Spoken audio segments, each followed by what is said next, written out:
Okay, let's jump right into the bladder. So when the bladder is deficient, one dreams of voyages. I said you're going to have questions, so ask them. One dreams of voyages. That's a deficient bladder dream. Imbalance of the bladder mentally can provoke a negative emotions such as jealousy, suspicion, and the holding of long-standing grudges. Kind of an aside there, an emotional tip about the bladder. The gallbladder is next, and the gallbladder is integral to sleep. Very, very important, the gallbladder. When the gallbladder is out of whack, lots of things will be out of whack. I work on gallbladders a lot. And I would strongly encourage you, if you have trouble with your gallbladder and the doctors want to take it out because they claim it's not an important organ, I would beg of you to understand that you were born with that organ, and so it is important. Now, if you've had your gallbladder out, this is a common question that I get, does this still apply? Yes, because if you were born with a gallbladder, you still have a gallbladder channel, okay? The channel is still there, and we can talk more about that later. So the gallbladder has an influence on the quality and length of sleep. Really important for that. If it's deficient, you might wake up early in the morning and then be unable to fall asleep again. Also, when the gallbladder is deficient, one dreams of fights, trials, and suicide. A couple little asides about the gallbladder, because it is so important to sleep and honestly so much of our health, mentally and emotionally especially. The gallbladder controls initiative and courage for the mind, which is governed by the heart, to take decisions and make changes. So think about the Cowardly Lion in The Wizard of Oz, right? He needed courage. He had gallbladder issues. On a physical level, the liver and gallbladder depend on each other to perform their respective functions. So the liver and gallbladder are really tied together, especially when it comes to emotional health, I would say, and definitely sleep. Emotional health and sleep are very much connected, very much so. So we can leave that there for now.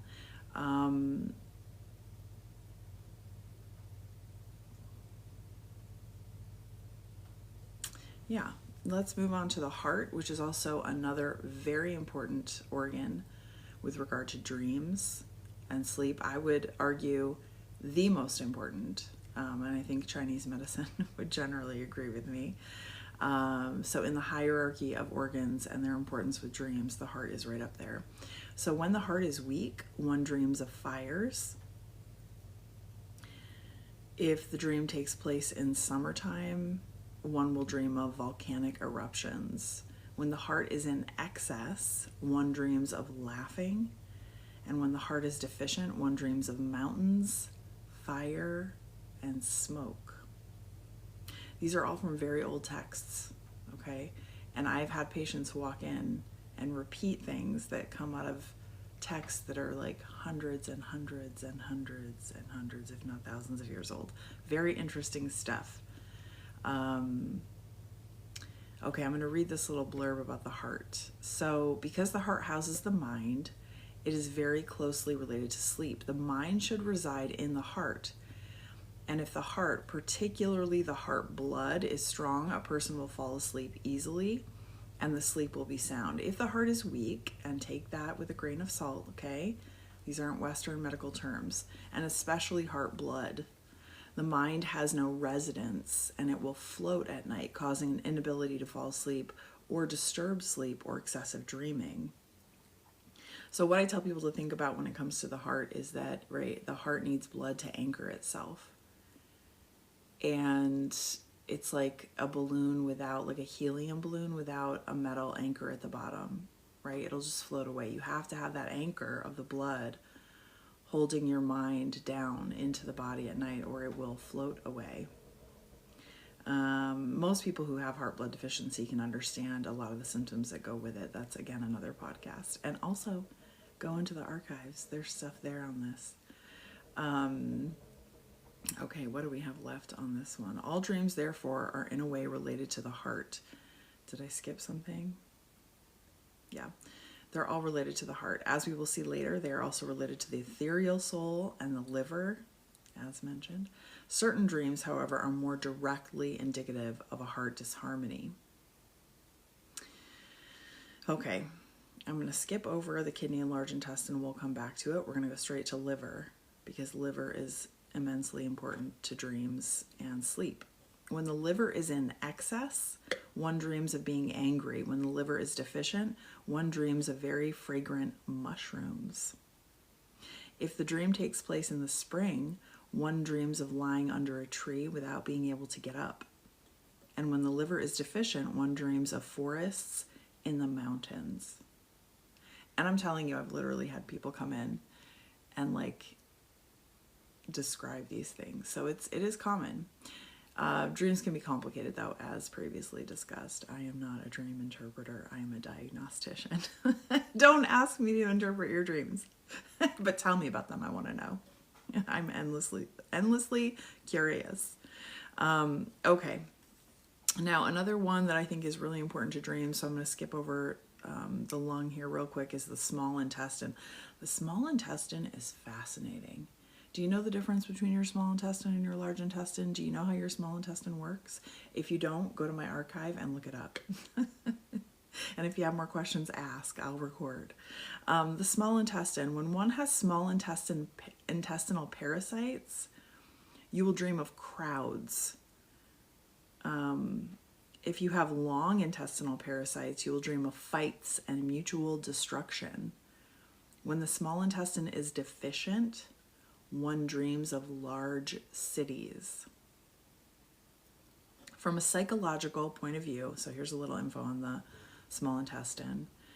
The small intestine has an influence on mental clarity and judgment. It is said that it helps to distinguish our options in any situation clearly in order to come to a decision. Although it is the gallbladder that gives us the courage to make decisions, it is the small intestine that gives us the power of discernment.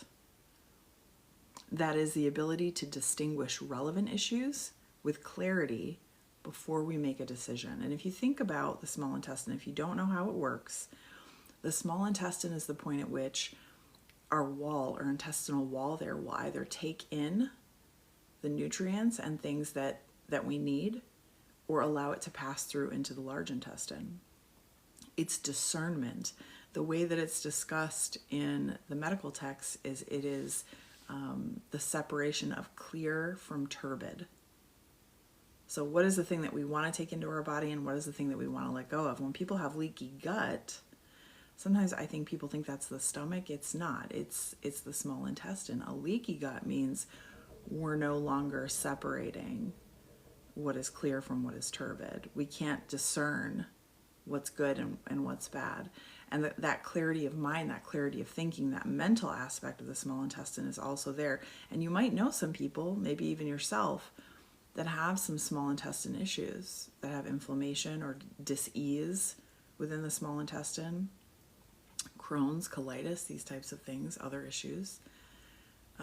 It can affect your thinking big time and your mind, your ability to think clearly, to think straight. Direct impact on our mind's clarity. So, okay, let's go back. Let's go back to what we skipped. So we've done the bladder, the gallbladder, the heart. Let's look at the kidney. When the kidneys are weak, one dreams of swimming after a shipwreck. If the dream takes place in the winter, one dreams of lounging.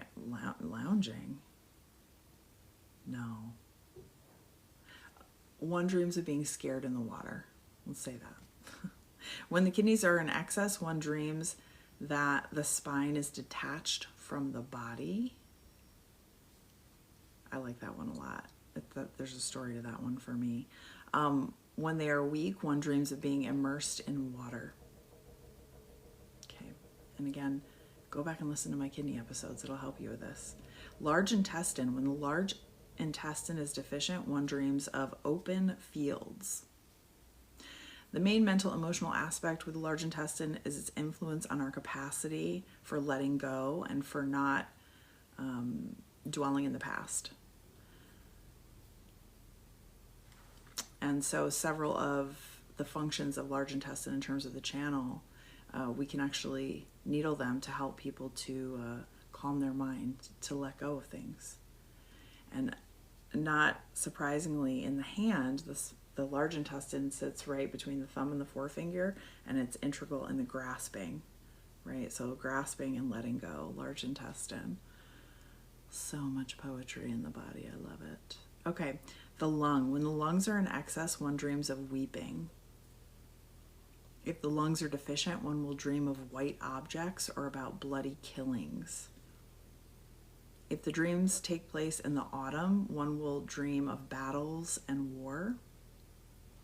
When the lungs are in excess, one will have dreams of worry,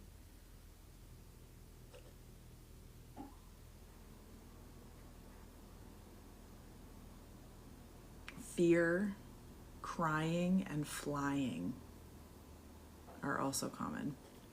If the lungs are deficient, one will dream of, is it flying again?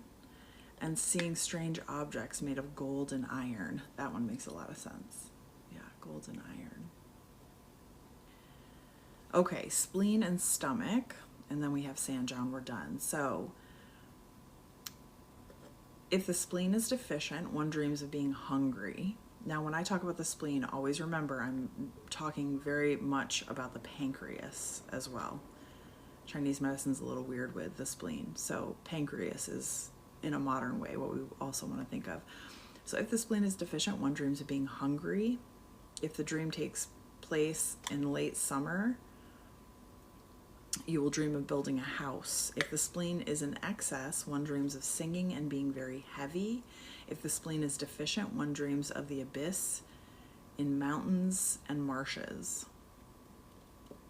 And the stomach, finally, when the stomach is deficient, you will dream of having a large meal. And that doesn't mean deficient as an empty of food. It means the organ itself. Sanjiao, triple burner. Dreams of flying indicate an emptiness in the lower burner. So the Sanjiao means three jiaos. We have upper, middle, and lower. So dreaming of flying indicates an emptiness in the lower burner, which relates to kidneys, which we mentioned when we were talking about kidneys earlier. Don't worry, it's a layer cake. Like I said, it's a lot of stuff. Dreams of falling indicate fullness in the lower burner. Okay. So I don't know if any of this was helpful. I will say when we have deeper parts of our teeth involved, getting to the question, like the root issue, right? And as the roots grow up into the gums, we are dealing with some complex issues around digestion. So my guess is that this person has issues with digestion that might relate to the stomach, that might relate to the small intestine, that might also affect clarity of mind, clarity of thinking. Teeth relate to kidney issues, so it also makes me think of, because of the wrapping nature, and so sort of the overgrowth. One of my questions, or the thing I would be curious about, would be the trauma history of this person, as kidneys strongly relate to fear. I am looking at the coolest cloud right now. It's just this little thing all by itself. And by the way, it went from like a whiteout to blue sky now. So you gotta love Vermont. Everybody claims their weather changes every 5 minutes. I promise you, not like Vermont. I've lived everywhere. Vermont's amazing. Okay, so that's it. Teeth and dreams. We're gonna stop there. I don't know. All right, 24 minutes, so not too bad. But please, questions, want them. I can clarify for decades with you. Also, you can make a phone appointment with me. Also, you can subscribe to my YouTube. You can become a member of my Patreon. I appreciate you. Have a great weekend or day or night or morning whenever you're listening to this. Thanks for getting poked by me.